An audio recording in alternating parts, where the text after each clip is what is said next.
Thank you for logging on to the PawCast for the week of Monday, March 6th through Friday the 10th. Hello, I'm Mr. Andrews, and it's time for some Pawville news.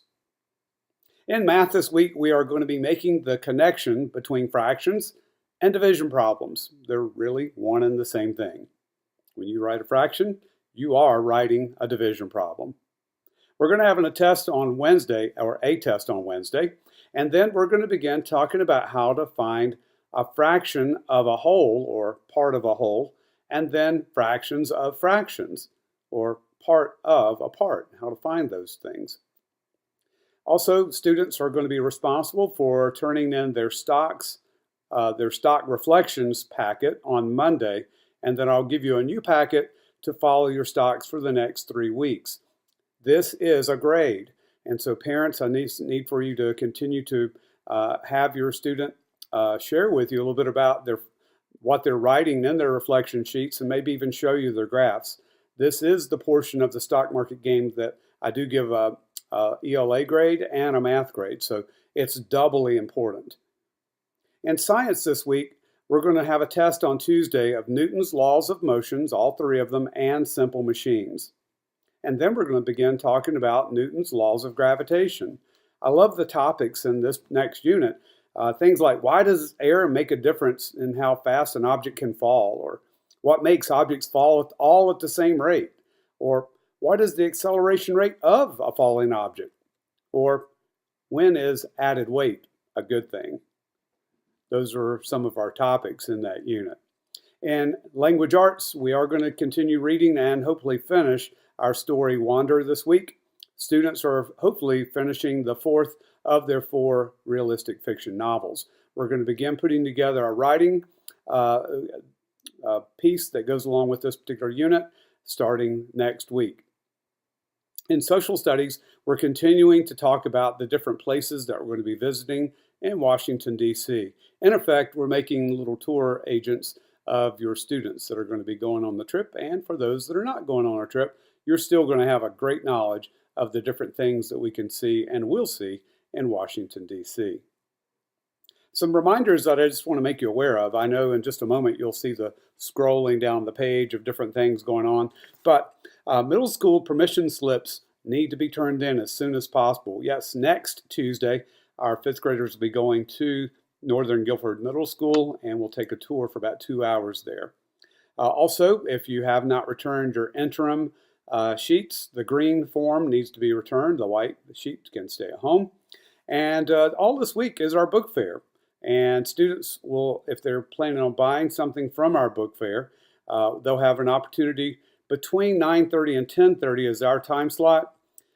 During some segments of that time, we'll make 10 or 15 minutes a situation where students can go, not the entire hour, because we'll have some instruction going on during that hour. And so no, we'll be taking an hour out of our day each week. But just be aware of that. Students will have to have money to be able to go to the book fair. And then on Tuesday night this coming week, there's been a little bit of confusion. Tuesday night is our chaperone meeting. So if you are a chaperone from Pawville, you will be coming on Tuesday night. 6:30 is our starting time. This is not the same meeting as the Everybody meeting, which will be on March 22nd. And that'll be the meeting where chaperones, parents that are maybe not going to own, all students, everybody involved with our Washington, D.C. Trip will be coming on March 22nd and not this Tuesday. Chaperones only. Hope that was clear as mud, or maybe even better. Also, one of the things that I mentioned in a previous podcast or a previous email was that our classroom does have some needs. And 3 of those needs are eraser caps. We have a great need for those. I started with a plethora of those at the beginning of the school year, and we ran out sometime right before Christmas. So eraser caps are a great way to keep our pencils going. For some reason, we're erasing a lot of stuff in Pawville. I don't understand that either. Some loose leaf paper, packets of 100 or 150 sheet packets of loose leaf paper would be greatly appreciated. And we are in that season, yes. Not only is it cold and flu season, but we're getting ready to head into allergy season. And our tissue boxes are dwindling. So if you can get tissues, with box tops on them, of course. That would be greatly appreciated as well. So pencil eraser caps, loose leaf paper packets, and tissues. Thank you, Paulville Nation, for helping supplement our classroom.